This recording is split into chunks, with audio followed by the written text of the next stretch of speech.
Good evening. I'm Erin Hannes, Curator of Academic Engagement at Sheldon Museum of Art. I am pleased to welcome you to a conversation with artist Radcliffe Bailey, a live audience taping of the Modern Art Notes podcast. Thank you to the Nebraska Arts Council, the Nebraska Cultural Endowment, and Hickson Lied Endowment for making this program possible. Thank you also to the following sponsors for supporting the exhibition Person of Interest: Kristen and Jeff Klein, Karen and Robert Duncan, Melanie and John Gross, Roseanne and Phil Perry, Lee and Debbie Stewart Foundation, Union Bank and Trust, Donna Woods, and John Hinrichs. Radcliffe Bailey's mixed media work, Distant Stars 2, is currently on loan to Sheldon from the private collection of Catherine and Mark LeBaron for the exhibition Person of Interest. Finally, thank you to our Sheldon Art Association members. Your support helps to make our educational programs possible. Information about our membership program can be found at sheldonartmuseum.org/join. It is now my pleasure to introduce this evening's speakers. Radcliffe Bailey is an Atlanta-based painter, sculptor, and mixed media artist who layers photographs, text, found objects, and other culturally resonant materials to explore themes of ancestry, race, history, migration, and collective memory. His art creates links between African diasporic histories and potential futures, investigating the evolution or stagnation of notions of identity.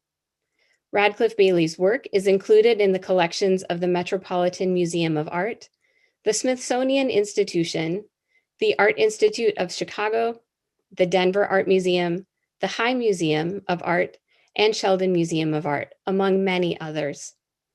Jack Shainman Gallery has represented Radcliffe Bailey since 2002. Tyler Green is an historian, critic, and the host of the Modern Art Notes podcast, a weekly interview program that has aired over 460 episodes.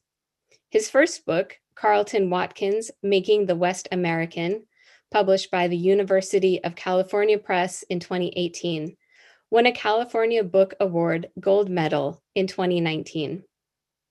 Please note that there are live captions during this program, and we will leave time at the end for Q&A. If you have questions or comments, please use the Q&A box as part of Zoom. Now, without further ado, Tyler Green and Radcliffe Bailey, if you don't mind turning on your videos and unmuting yourselves. Hi, everybody. While Radcliffe is coming up or being visually activated, as it were, thanks to all of you for joining us. If you aren't Man Podcast subscribers, it's free, of course, on Apple Podcasts or Spotify or wherever you get podcasts. And you can also listen through manpodcast.com, of course. Over the Radcliffe will be next week's show.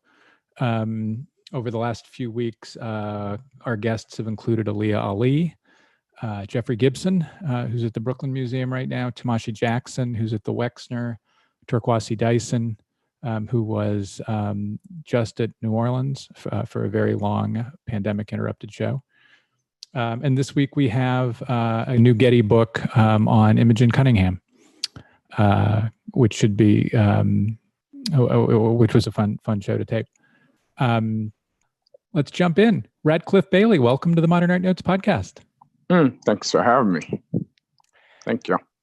I wanted to start with migration because your work is rich with, full of an address of migration, whether forced migration, such as through the Middle Passage to the Americas, or within the United States, such as the Great Migration. And people who are with us on Zoom tonight can see one such reference behind you.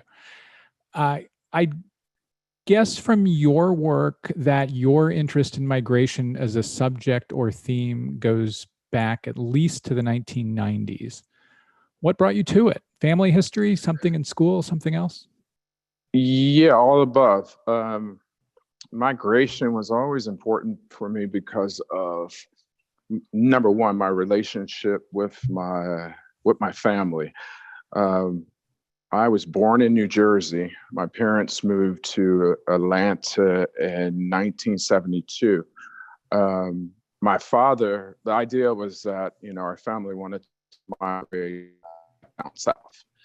And number one, it was really about the experiences growing up in a city like Atlanta, in the South, but also it was a very big, large African American community.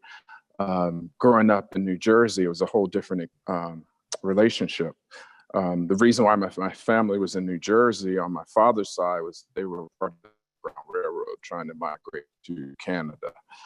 And when they migrated to New or escaping from slavery, they ended up in Jersey and met some Quakers and a part of South Jersey. And that was kind of like the beginning of my family stopping before going to Canada. But, like later on in life, my parents decided that they wanted to bring me and my brother up in a different environment. And where we were in New Jersey was pretty much a pretty rural area. It was, pretty much, the Garden State. So we kind of grew up around my grandfather raised asparagus. It's a whole different kind of relationship. All our family members lived on one street. We were ourselves. We were our best friends. We were our family. We were close by each other. We were our neighbors. But my parents moved to Georgia. And one of the reasons why they moved to Georgia, as they were coming down south, they stayed at a hotel and a restaurant, which was called Pascal's. Pascal's was where Dr. King used to have his meetings. And it was an African-American hotel. And they met a guy named Reverend Tobin. Reverend Tobin was a teacher. And Reverend Tobin, my parents, because he noticed them with a map, showed them to, and then a week later, my parents moved to Atlanta. And one other theme that deals with migration in my work is that my father was active railroad. And so we would often travel by train anyway. So migration was just something that was kind of comes in and out of my work a lot. I think one of the first artists that I met was Jacob Lawrence. And, I was always fascinated with his work by way of the migration series. And then it was about really trying to understand the history of my family. I was in art school. It's one of those things where what is my work going to be about? Where's my work going? And I decided to do something and focus on the personal. And one thing happened to me. One thing happened to me was that in school, my grandmother, we were family members in Virginia up and on the coast. And so we were between Virginia, New Jersey, DC, Philly. And I just remember one Christmas when all my family members were all together, my grandmother gave me a photo album of family members. It was over 400 photographs of 10 types. And she gave it to me, but she knew that I was going to art school, but she had never really known my artwork. And that was like one of my biggest influences. So I'm constantly trying to deal with that subject on, and migration in terms of north to south, east to west, and from outer space to the sea. So it's a combination of a lot of stuff. And I think part of that is just fascinated with the future as well as holding on to the past. We'll come back to that photograph album and photographs in a bit. I've been thinking about how there have been so many museum shows in just the last few months, even amidst the pandemic, of artists who are examining migration. And y'all are about kind of the same age. Julie Meritou, whose retrospective is now in Atlanta, has been addressing migration in her work for 20, 25 years. Torkwasi Dyson, who just had a big show in New Orleans. has been working on abstractions related to migration for a long time, and is working on it now in residency at the Wexner at Ohio State. And of course there's you, and that kind of shared interest in subject and theme among three such prominent artists, all about the same age, made me wonder if there was something in the culture, a book, a movie, in the mid to late 90s, maybe, that maybe encouraged you. Not that you needed encouraging, but the kind of functioned as a broader cultural permission. Nothing But a Man. There's a movie called Nothing But a Man. It was Ivan Dixon and Abby Lincoln. Wow. Art collector Ivan Dixon. And so I just remember seeing that film, and it was that relationship of a man and woman, and he worked on the railroad, laying tracks. But that's the first thing that comes to mind out the blue. But there's been Amistad was 1997. Right. Yeah, right, exactly. And there's always been this, when I think about migration too, you say films, I think about like music, Coltrane, Sun Ra. And it's a different kind of migration, but it's traveling through time. It's traveling back and forth. And I find that, those were some of my earlier influences in terms of my work. It was always like, turn on music, try to understand history through music, understand like, Coltrane did a piece based on the 4 girls who died in a church bombing. Sun Ra was, playing music that was, about a joyful noise, and it was talking about outer space, but it was always like steeped into the history, blues and jazz, and some of the marks that have been made by African Americans throughout history with music, and then traveling to something that was pretty much about like the future, kind of like creating a new kind of music. It's like, I think about Bearden, Romare Bearden, I think about like the way in which he was collaging and putting together these different periods, pretty much like a quilt, but I also think he's kind of rebuilding. Like, I think there's one thing I think about, like, as an African American artist or artist of African descent, it's like when I was in school, really up with my family, truly cross the Atlantic and understand until later on in life, and realize that here we have this tool of DNA, and so we can trace it. So I always think my first form of DNA is music, relating and reacting to different sounds. I think we all relate to certain sounds and memories with sounds. So, yeah. I have more about migration I want to know, but I can't let your Jacob Lawrence reference slide. How and where did you meet Jacob Lawrence? I met Jacob Lawrence when I was in middle school. Oh my gosh. And that same year, I remember Jacob around the same time that James Vandersty. And I met him by way of my mom. My mom was a school teacher. And so basically she knew the shows that were up in Atlanta. And at the time, there was a show of James Vandersty and P.H. Polk.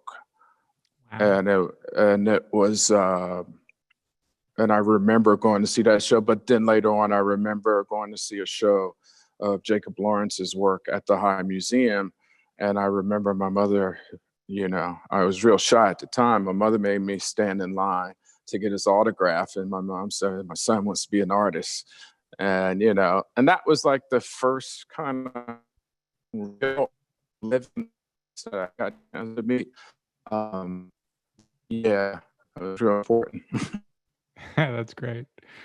Um, Back to migration. There are lots of ways that migration foregrounds itself in your work, and we'll talk about some of them: ships and seas and railroad tracks. But I want to start with stars.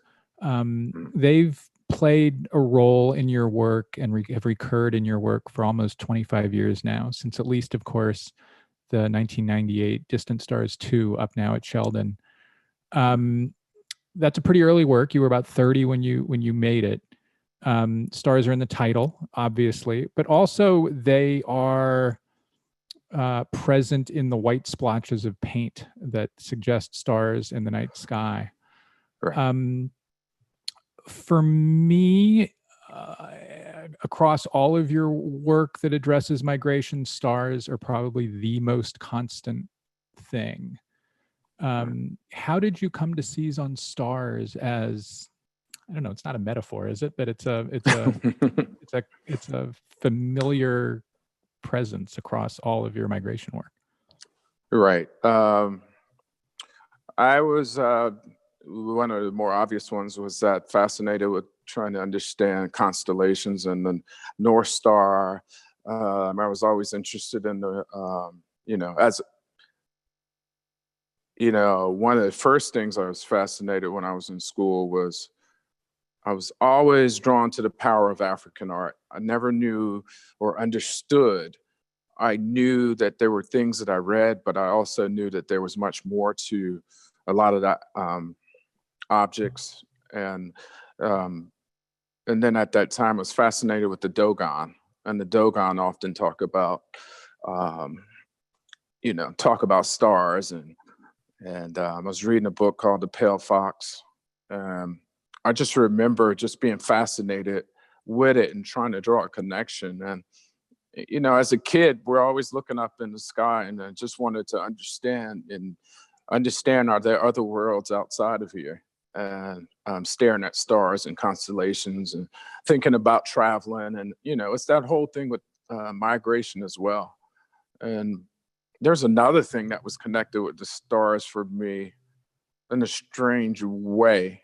I remember making this piece was that I was fascinated with people trying to foresee the future, and people trying to foresee the future by, like, for instance, predicting, let's say nowadays people play the lottery and they're trying to predict numbers and foresee. And so in this work also, it was kind of like a constellation of numbers.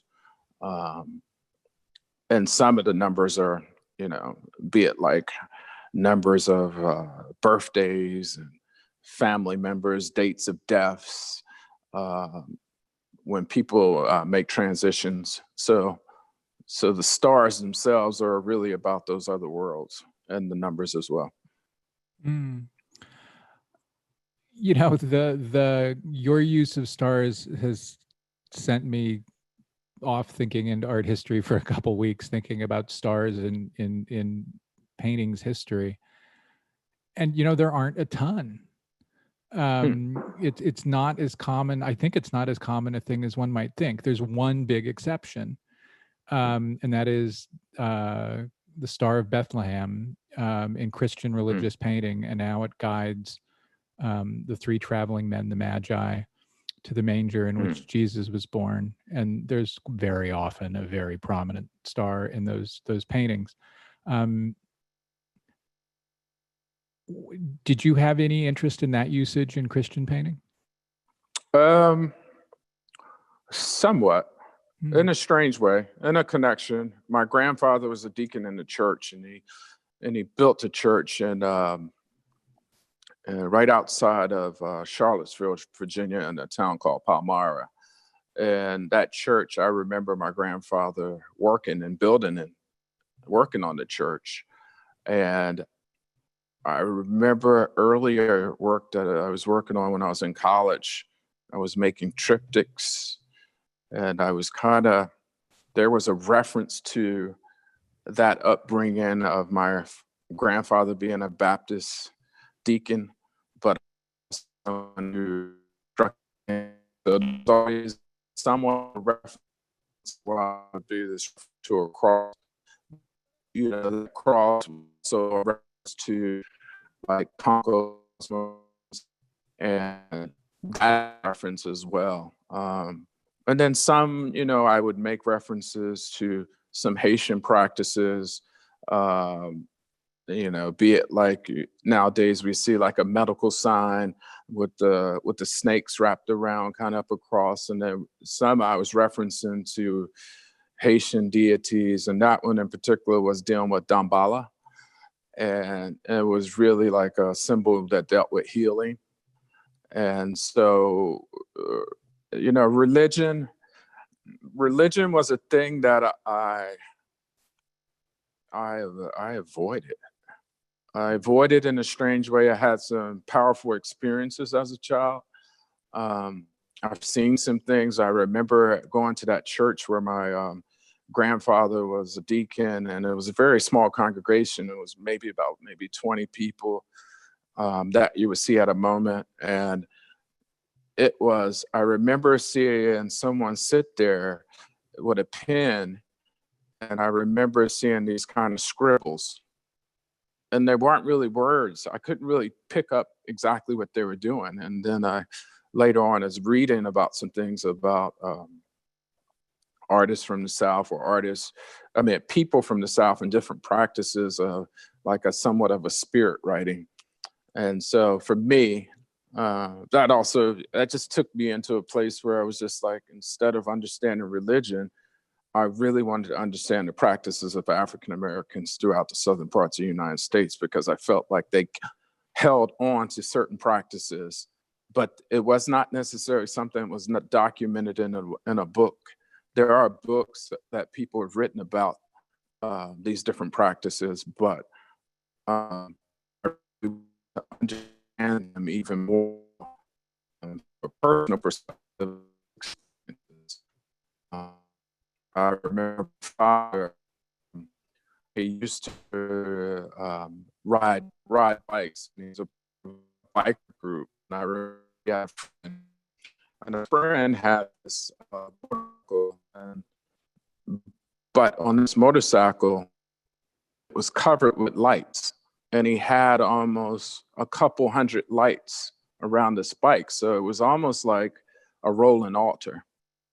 And I remember seeing pictures of this throughout some of my family pictures of my dad in the 70s, and seeing with his friends with their bikes. And I think Robert Farris Thomas wrote about it as like this rolling altar. Mm. And so when it comes back to you talking about the stars and the references to the stars, I also make these references to like Haitian flags, where they use sequins to deal with shiny objects to repel, and thinking about things like glass and mirror, like the Congolese, they use glass for the same purposes. So even this piece that you have just in stars is a piece of plexiglass that's over top of the photograph, and that was used as a way of repelling. So yeah, there's that reference as well. Mm.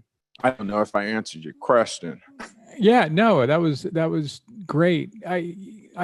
So sometimes in your work, stars are a star field, like in a work like Door of No Return, which I hope we come back to in a minute. It's one of my favorite Baileys.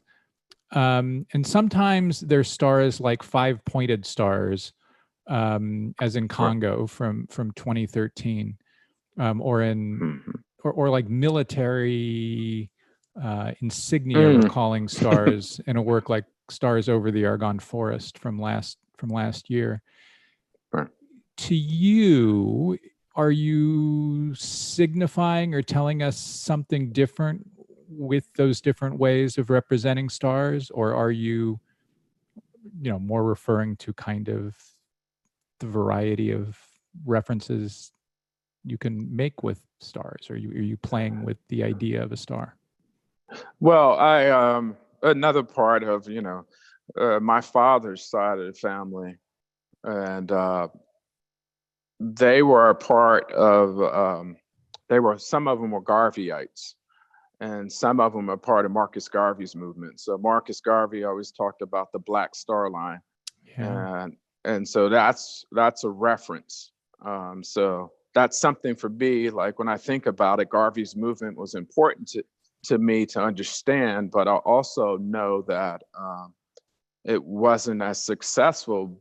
But when I think about it, it's almost like a spiritual migration for me. And, I mentioned earlier, like nowadays we have a way in which we can do it a lot faster. We can take our DNA to understand and migrate somewhere else.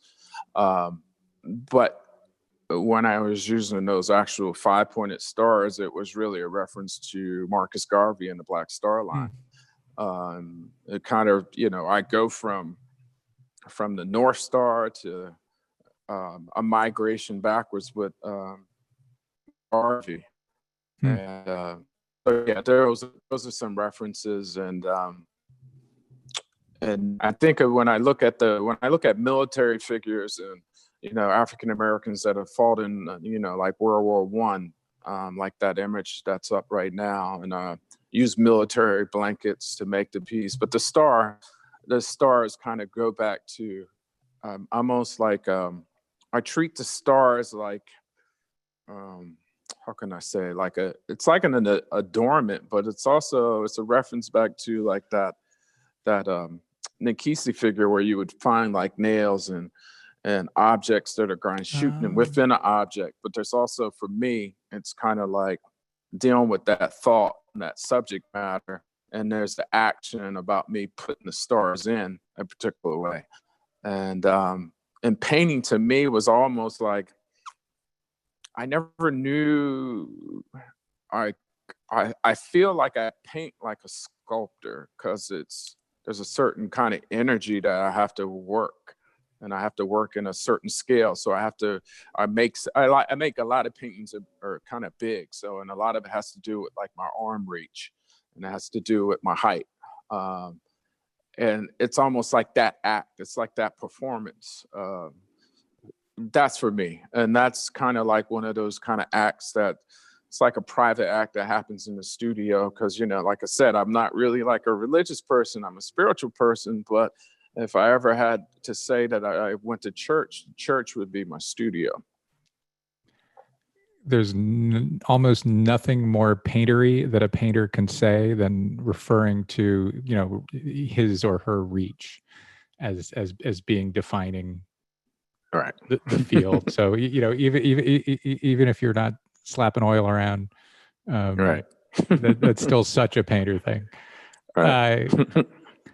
So if there's going to be migration, as we've been talking about migration, there must be a means of migration. And sure enough, there is, over and over again for decades now in your work, you've given us ships, a reference to transatlantic journeys, and of course, especially to the Middle Passage, and you've given us railroad tracks.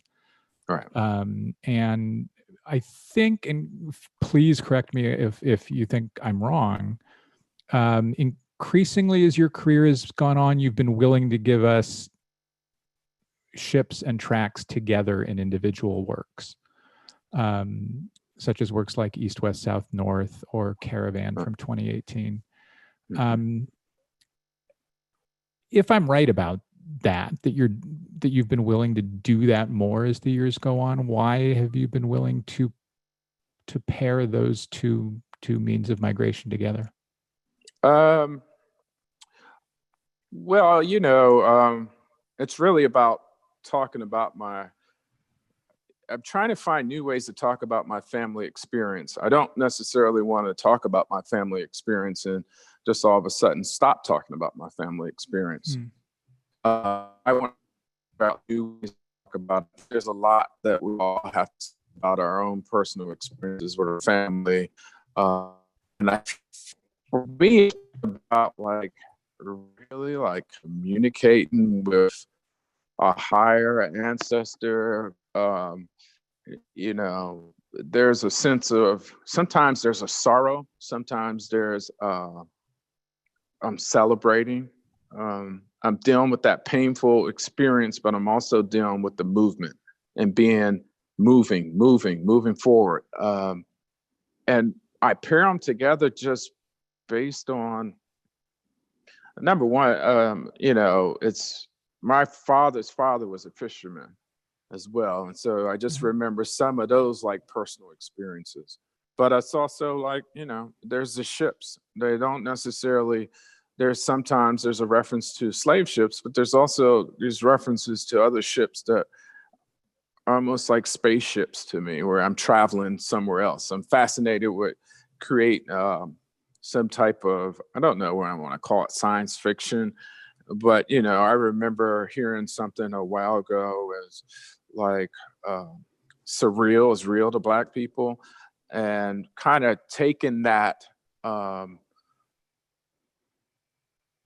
thinking about those experiences and creating vessels where we could travel and move in different places, and they look like different forms. I remember, as I do some research on like contemporary African art and how these objects that, I'm speaking about traditional African art and how those practices transfer to different new contemporary objects and still carry the same amount of weight.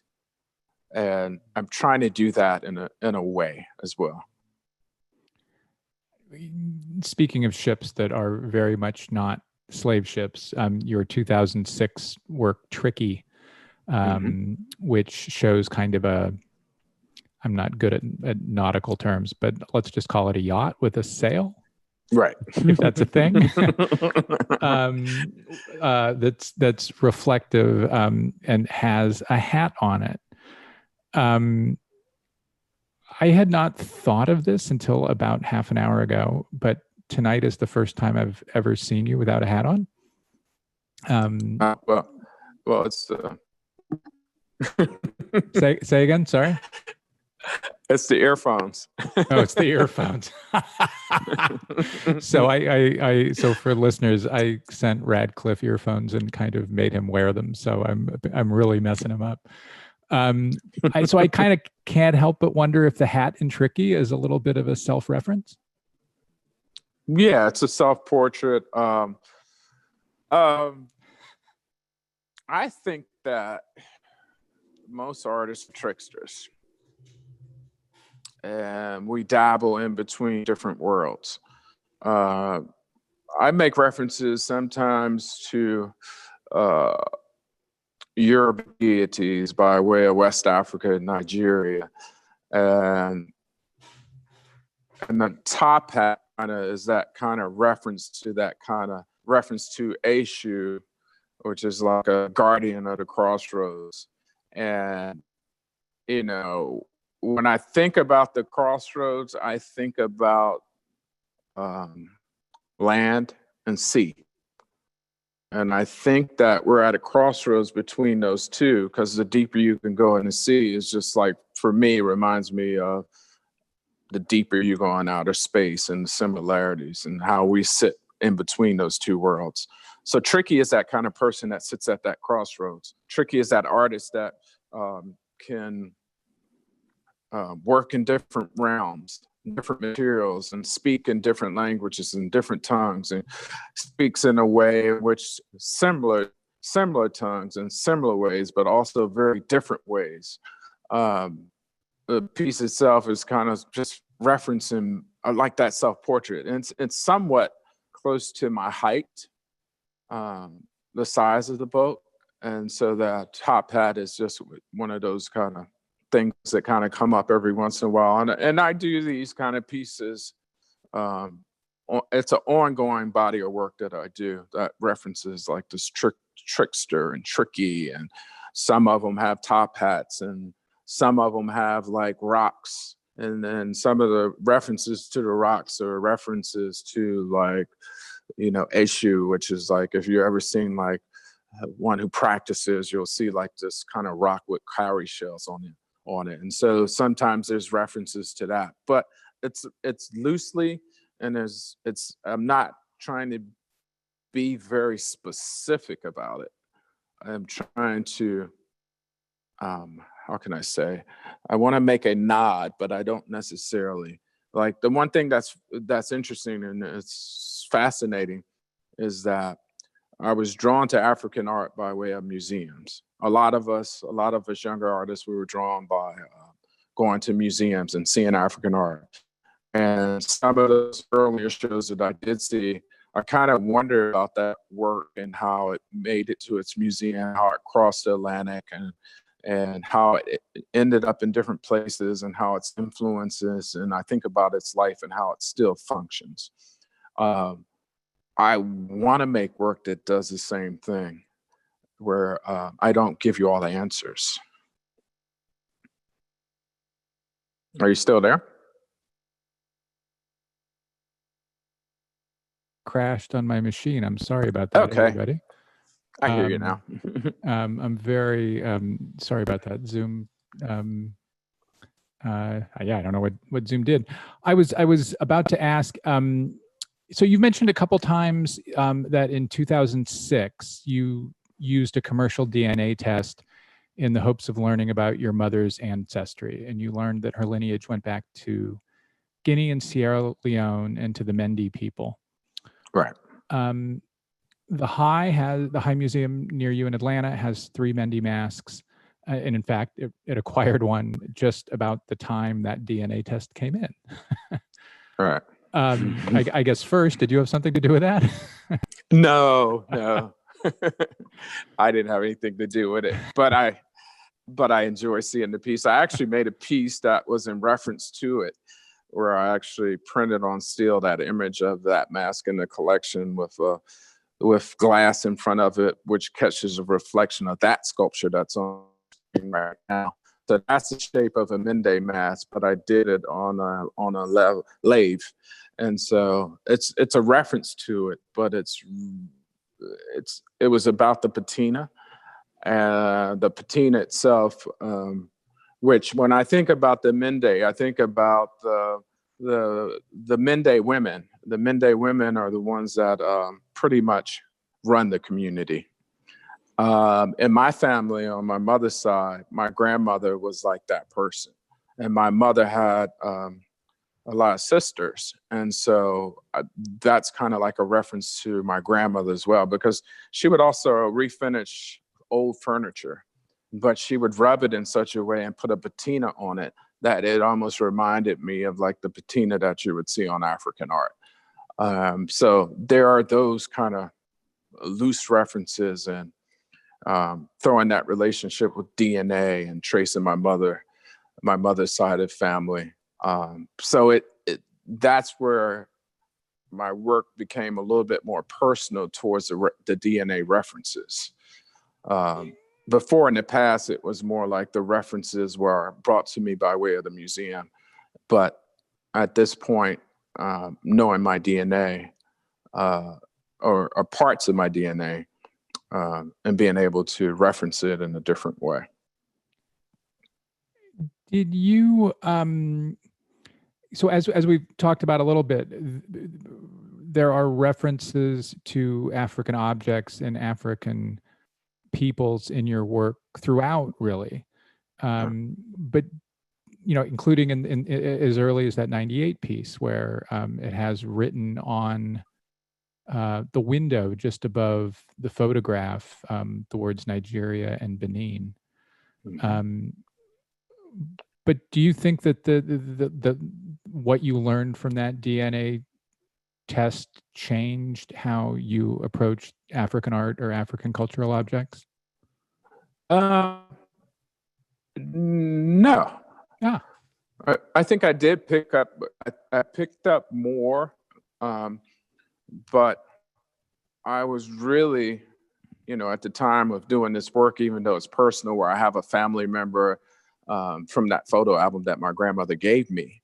I also know that the makeup of a lot of African Americans, we are of a lot of different people. And so that was pretty much like a reference with this one, as well as like I had logs from the slave trade and numbers of people that crossed the Atlantic. And so on some of these pieces, I have numbers, and they would say like 30,000 from Nigeria or or it would have reference to the Congo, and so I was just really jotting down information as I would pick up information on the work. It was a way of like the work was becoming more like a notepad, and it was very loose. And but at the same time, I'm thinking about that, but I'm also like very fascinated with self-taught artists from the South, and then there was also like the influence of like a Jean-Michel Basquiat. It was there's a lot of like parts of me trying to connect a lot of dots and understand. It's the painting is also, when I think about DNA too, the painting has it's painted with Georgia clay. So on top of the piece, it's like Georgia clay, and that was just a reference to number one. There was a reference to my backyard.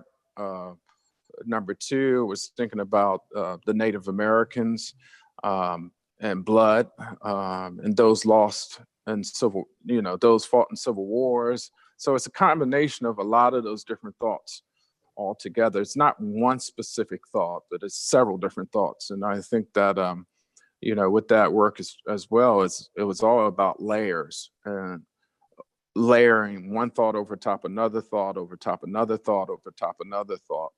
And, I wish I could write, because I would love to write a book. But I look at my work as like a page out of a book of my life. There are a couple of things that come to mind when you say that.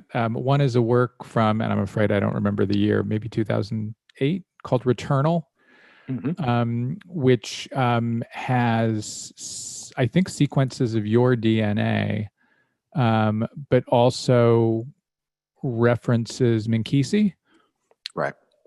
Which are common in Congolese religious practices, or were. And so when you talk about using the work as a kind of notepad for references that may or may not refer to things that are in the work, I guess that's probably one example of how you've done that. Exactly. Yeah, you got it. I think another thing you do a lot in the work is you make art about things you can't possibly know the history of, which is to say, you take what we don't know and find a way to address it in your work anyway. And so when I work on writing history, what I don't know generally drives me batty. And there are things I wish I could know so that I could understand what the heck I'm trying to write. And appreciating, of course, that artists are trained differently than journalists or historians. Do you remember how and why it became okay for you to make art about what you couldn't possibly know, to make art that mashes up some of the references like the ones we were just talking about in Returnal? There are parts of it I do know. And some of the parts of it I know is, are part of like, I'm just trying to draw those connections between like those self-taught artists that are in the South, and they're all around the country, but particularly like in the South. And some of those, like, I think about the way they work.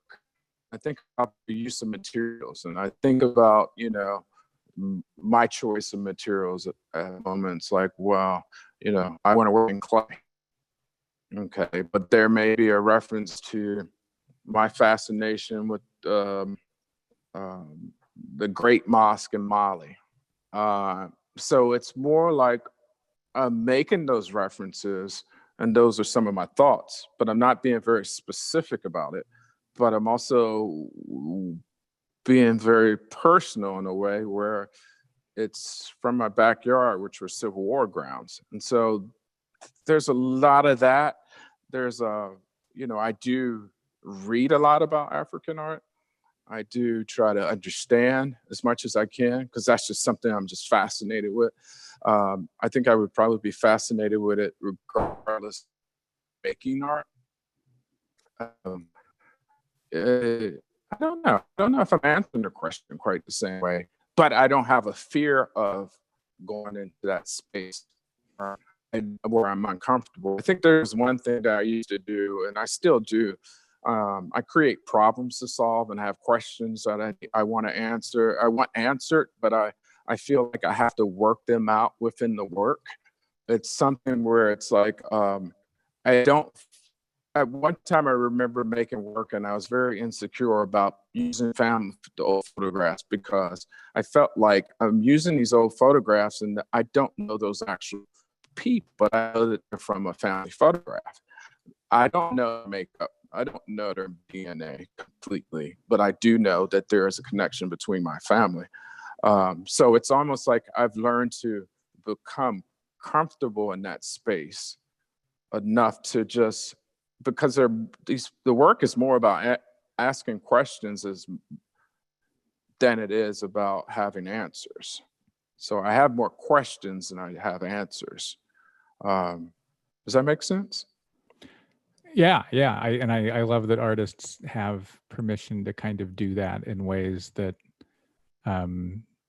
others of us can't. I value that enormously.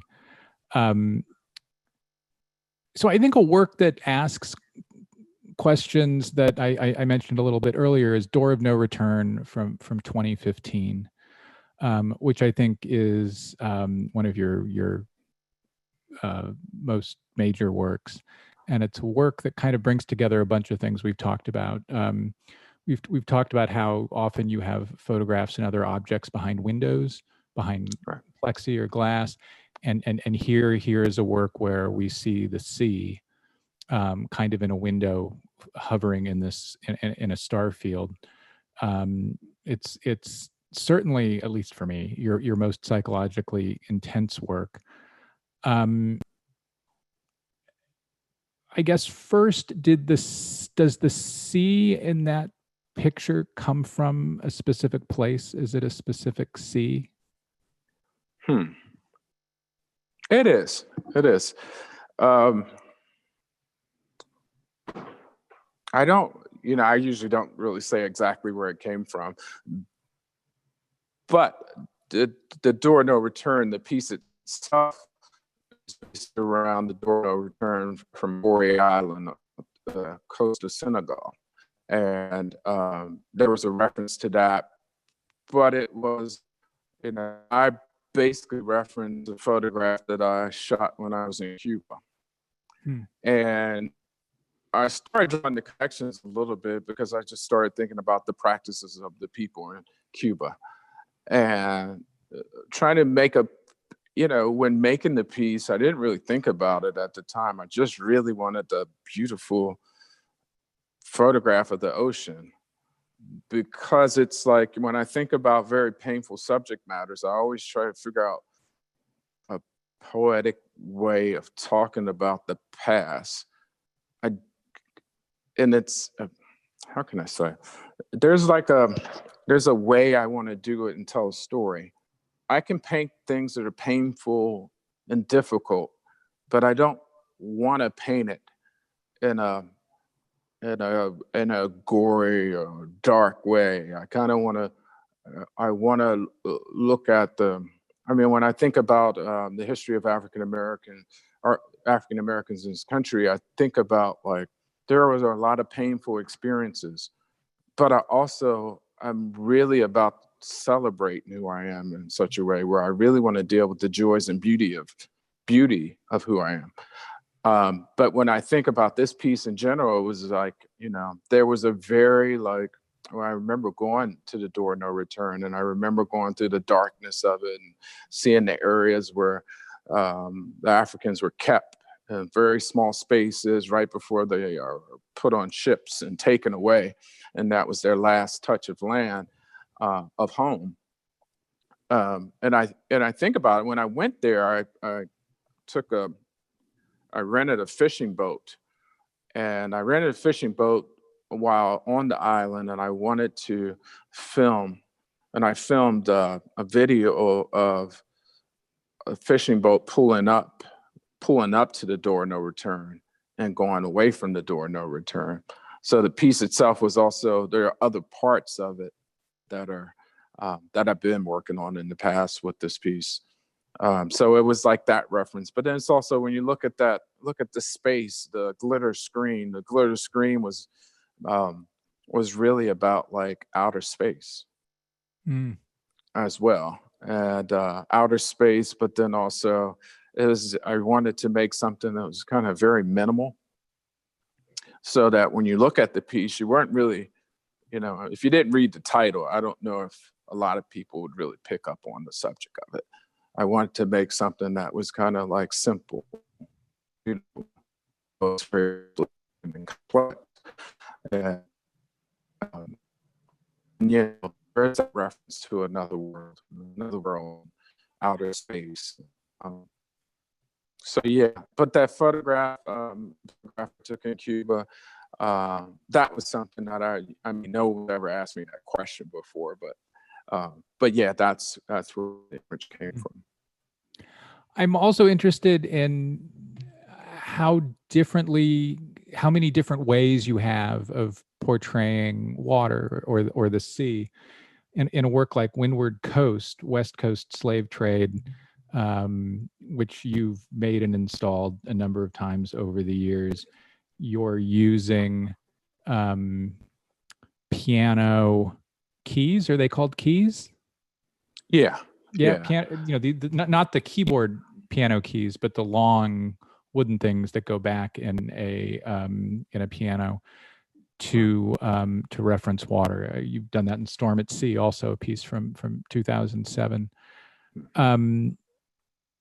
Is it important to you to have kind of a toolkit of different ways of presenting ocean and water? Because it sure seems, when I've seen the different installations of these pieces, I mean, at the risk of sounding trivial, it looks like you're having a heck of a lot of fun figuring out how to show us water. Yeah, I'm actually, I am having a lot of fun. I know with this piece, when I first created the piece, it was basically a lot of us, we don't use a conventional art store. Sometimes we just go to very odd places. And as a kid, there was this piano shop that was in walking distance from my house. And I remember as a kid walking down the street, and I remember looking in and seeing all these pianos. And I remember years ago going by this piano shop and driving by, and I noticed a fire was in the back of it and smoke. And I drove in, I pulled in, and these guys were trying to get rid of all these pianos. And basically they were just putting all the wood on fire. So I said, well, let me have all these piano keys. And I brought them back to the studio. I didn't know exactly what I was going to do with them, but I brought them back to the studio, and I started stacking them on the floor of my studio. And at the time, I think it was like a 3,000 or 4,000 square foot studio. And I just dropped all the piano keys on the floor, and I came in, and I was like, that's the perfect place where they should be. And so the piano keys, I started playing with them, and they turned into the ocean. I would play McCoy Tyner and Coltrane, and I would put on my earphones and turn up the music, and I would just react to it and drop the piano keys. And then I realized, like, as I was dropping the piano keys, I started hearing the sounds like a ripping of waves, and like the water as it trickles. And so I started recording those sounds as well. So with the piece itself, there is a recording that comes from, I have a conch shell that has a speaker on the inside of it. And outside of the conch shell is playing the sounds of the piano keys dropping. And you can hear me ripping the boxes open, and it sounds like waves. But yeah, and it was just fascinated with, it's back to like that whole thing I was thinking about was like music was like my first form of DNA. And I was thinking about those piano keys, and I'm thinking about all the, different people who played those piano keys and all the different sounds that came from those piano keys, and thinking about them all kind of jumbled together. But then also thinking about the history of jazz music, jazz. And I was thinking about the way in which all these kind of sounds were kind of collaged together. And it's also like there's a lot of ebony and ivory on the piano keys themselves as well. So it's all that kind of mixed up. And it goes back to that experience of my relationship with my father's father, and being on the ocean and feeling so small when you're on the ocean. And so it's a combination of that. And I was also, I remember at the time, when installed a piece, I remember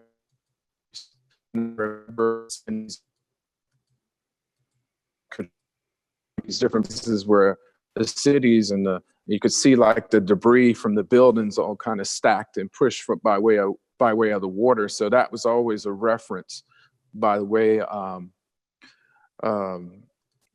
the ocean can do damage. I'm going to ask one more question, and then we're going to open it up for viewer, watcher questions. I'm not sure what the Zoom term is. We've talked a couple times about your use of photographs in works and where some of those photographs have come from. And one of the things I've noticed in your use of photographs in a work like Before Cicero from 2016 is that the person in the photograph is looking right out at us,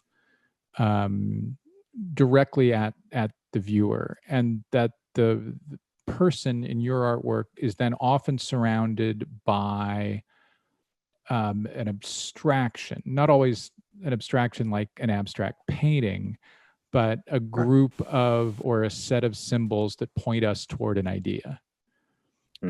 So there's this very specific one-to-one viewer to person in the artwork relationship, and then this broader abstraction that builds us to an idea. And I wonder, what about combining those two things is something that works for you, something you like, because it happens a lot. Right. It kind of goes back to the conversation about Tricky, where I felt like I was in between two different worlds. And I know different groups of people around the world, they talk about this other world, this other place. I think about Native people from different parts. Yeah, I was just thinking about the way in which they talk about this other world. And there's this other world that was not necessarily so tangible. So when I look at it, when I think about my use of paint and where I use paint, I don't necessarily would call it abstract or anything, but there's a reference to, like, sometimes that person that I remember when I was in church with my grandfather and someone doing this kind of scribbling and writing and kind of taking notes of the moment of that second and reacting to it like a rhythm, like a dance. For me, it was like, when I think about the use of it, I think about here's this world that's of the tangible, and here's another world where things are tangible. But it's almost a trick too, because photography is not quite as, it's meant to be as tangible as you can be, but I'm also dabbling with these different time periods as well. Yeah. And so I'm kind of juggling between that and sitting in between those different thoughts. So for me, it was always about like those two different worlds, but it's also, when I think about, and I talk about these references in terms of like, like Jacob Lawrence and his use of the narrative and color and in his work. And then I think about Vandersea and his photography. And I've always kind of felt like those were early references of people that I met, where I'm pretty much combining the two in a different kind of way. And yeah, so it's strange, but it's like the photographs themselves are like objects, the objects that are like, they have that same kind of presence like the objects that I would see when I was in school of African art in the museum. It's that kind of like, you stand but so close to it, you want to become close to it. But also I really like to use the photographs in a very large way, where they're like the actual scale of a person.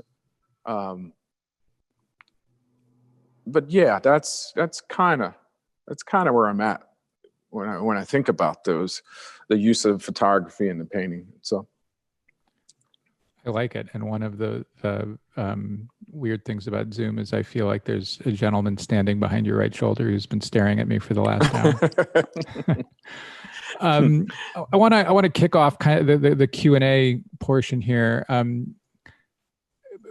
with a question that came in early from a class. But before I ask it, Aaron, do we want to give potential question askers any instructions?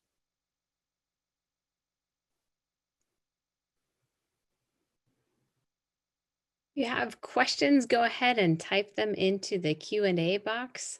My colleagues are watching. If you want to ask a question out loud, you can also raise a hand, but my colleagues are watching to see who has questions.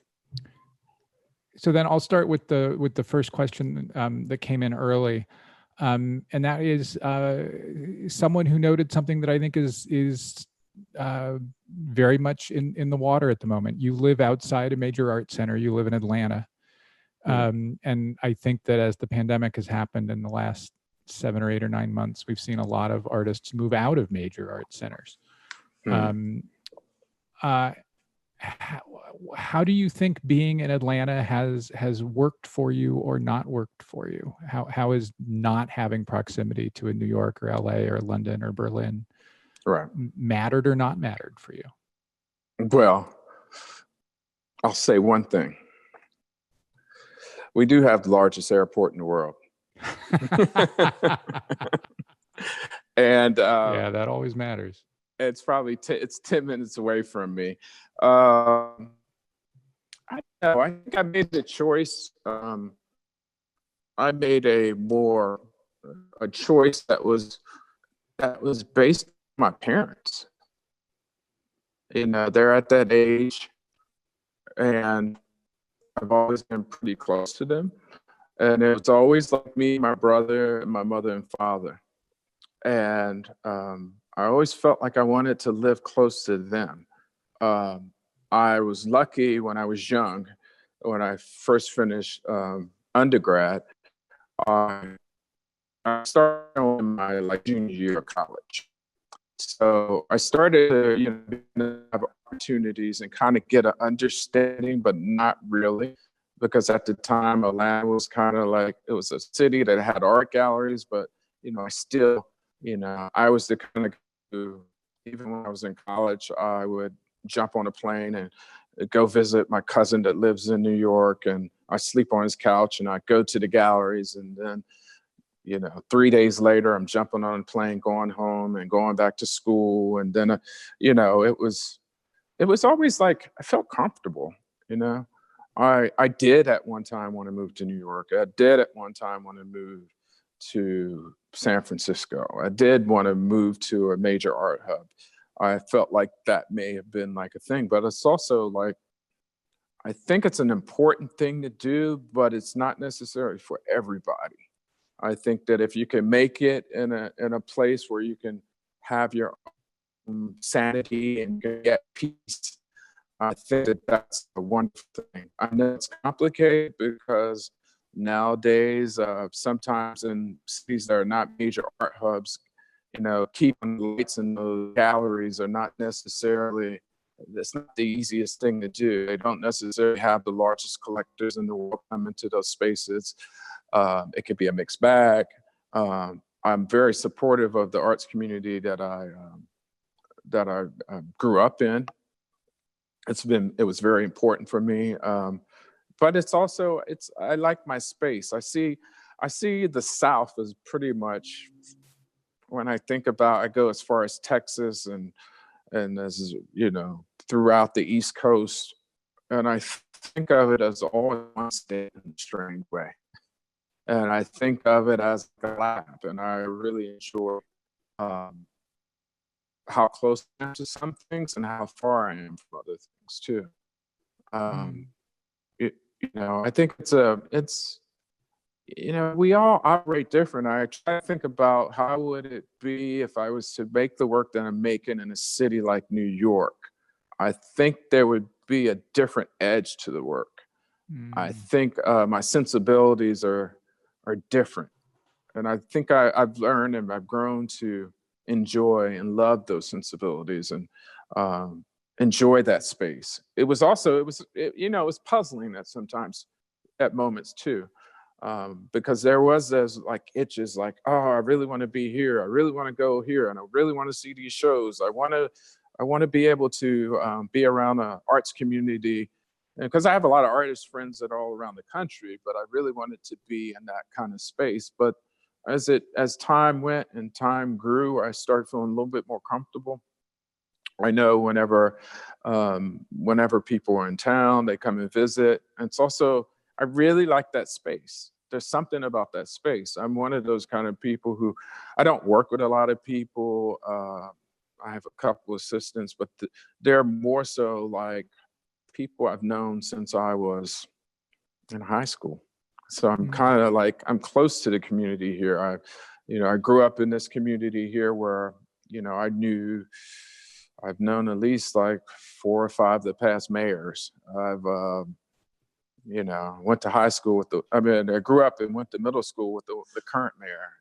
It's like, there was also this sense of like a community here, African-American community that I grew up in, that was used to seeing Black businesses and people that were politicians, and saw a sense of Black wealth from a different angle, which was like a beautiful feeling. I have memories of those things, even though those were very strange times, post the assassination of Dr. King.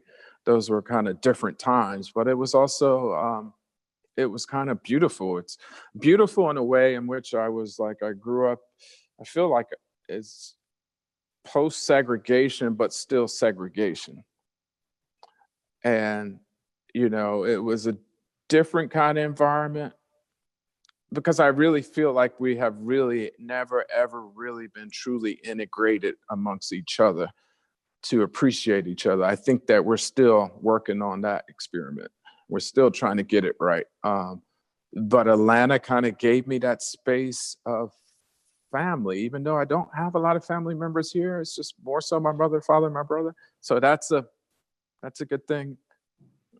It's complicated. It's difficult too. I don't necessarily have, if a curator wants to come visit me, the curator has to come see me. The curator has to jump on a plane. The curator has to really find a way to get to me. So it's also good and good in a way too. So the art world doesn't take me and squeeze me in and mold me, and it's more like I can have my own personal life, my family, my kids, or what I mean. I in talking with artists over the last 6 or 8 months, the things you just talked about are the things everybody's been bringing up, especially the part about wanting to feel part of a place rather than living in a rich person's playground like Manhattan. Right. I've heard that a lot. Yeah. We have a question from Shonda Holloway, who asks, have you always had an inner peace about not verbally revealing everything you set out to say with a piece? How have you allowed yourself that right for the viewer to have a personal perspective, which may be outside that which you had yourself intended? I came up with a thing, and I've said this before. I kind of keep coming back to it.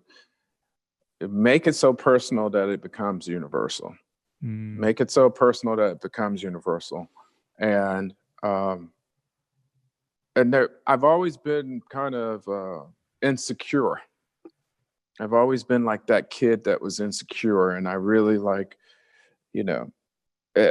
when artwork leaves the studio, I'm always kind of like, I'm concerned about what people see, blah blah blah. I've learned to just be at peace with it, just kind of let it go. I think right now it's like I still feel like a friend of mine told me this once: always consider yourself emerging. You know, no matter how old you are, you're forever an emerging artist. You're always emerging. And so I kind of take that with me to feel a little more comfortable about that, and about those thoughts and things and my insecurities. It's okay. And then, you know, and if it's not perfect, imperfection is perfection, you know. And so I've learned to be okay with it. But there's, you know, and it's also like there's a way in which, in terms of information and things in my work, I like to have a level of protection. Protection meaning that there's some things I don't say about my work on purpose, because I don't want to reveal every single thing in the work, because I don't feel like I want to say give up that power of that work. I want to have a part of it that holds its own, and there is a little mystery about it. I'm cool with that. I like that. Another question: your use of materials, we talked about some of them, is really specific. How have you acquired things like the ships and the military cloth? And how important is the history of those objects themselves, like the blanket in the Argonne Forest piece? How important is the history of the physical object you're using to you? Um, I get in trouble with that sometimes. I remember Fun. there was a piece that I grew up in at a house. It was a mirror, and there was this mirror, and it had this hand, and inside the mirror, when we were kids, me and my brother, we remember right before we went to school, we walked down the hallway and we look in that mirror just to look and see if we're okay. Well, that mirror ended up being in a piece. And my mother, she would always kind of get at me about that. But yeah, I try to figure out, and I live with a lot of objects. I feel like a antique dealer sometimes, and those are like some of my favorite things to do, or go through antique shops. And part of it is going through the past, and you know, you're actually seeing all these old objects and reliving and trying to understand these histories, but you're also smelling them as well, because they carry a certain smell or a certain age when you go into an antique shop. So I'm very fascinated with like stuff like that. And I don't know if I'm answering your question somewhat. Yeah, no, that that works. Okay. And then another attendee or watcher, really, somebody needs to write a Zoom dictionary, or you know, an Emily Post for Zoom users. Writes that your more recent works seem to have a lower key or more somber palette than earlier works, which I hadn't thought of. But now that I think about it, I think there may be something to that. Is that intentional? Is there something driving that? Yeah, it's intentional. You know, I was when I was in school, I was a sculpture major. So I would make things that were somewhat minimal, but I'm also trying to figure out a way to make those very minimal things, but still have the same amount of layers of thought over top of them. So it's really like a personal exercise with me, and a conversation I'm having with myself, and trying to figure out ways to be a little bit more minimal about some of my thoughts. But at the same time, I have some things that are here in the studio as well, where I'm going back to painting the way in which I painted, like the painting that's in the collection, that's in the show right now, and using color in a different way. And there was this whole thing with me in the use of color, as I really love to put together colors that did not necessarily work, and try to create a different kind of sound with those colors and make those colors work. And that's a lot of problem solving for me. So that was a thought. But I kind of go back and forth. There are moments I'm very minimal, but then there's works that are very busy, or some of them feel more creative, and some of them feel figurative in a totally different way, which was just like just dealing with my figure. So it's kind of like I'm jumping around, I'm bouncing around. I felt like I had like maybe 7 or 8 different people inside of me, and each one of them has to come out every once in a while. Just like, you know, you have deities and all these different practitioners, and I'm just trying to figure out ways, all these different parts of me that come out. I allow them to speak at certain moments. Sometimes it's a reaction to when winter comes. Sometimes I become very colorful. When it's the summer, it's sometimes it's a different palette that's totally the opposite of whatever may be happening. That's probably, that trickster reference is probably a good place to leave it. Radcliffe Bailey, thanks very much. Thank you. Thank you all for joining us. Stay safe. Have a wonderful evening. Thank you so much, Radcliffe Bailey, Tyler Green. Take care.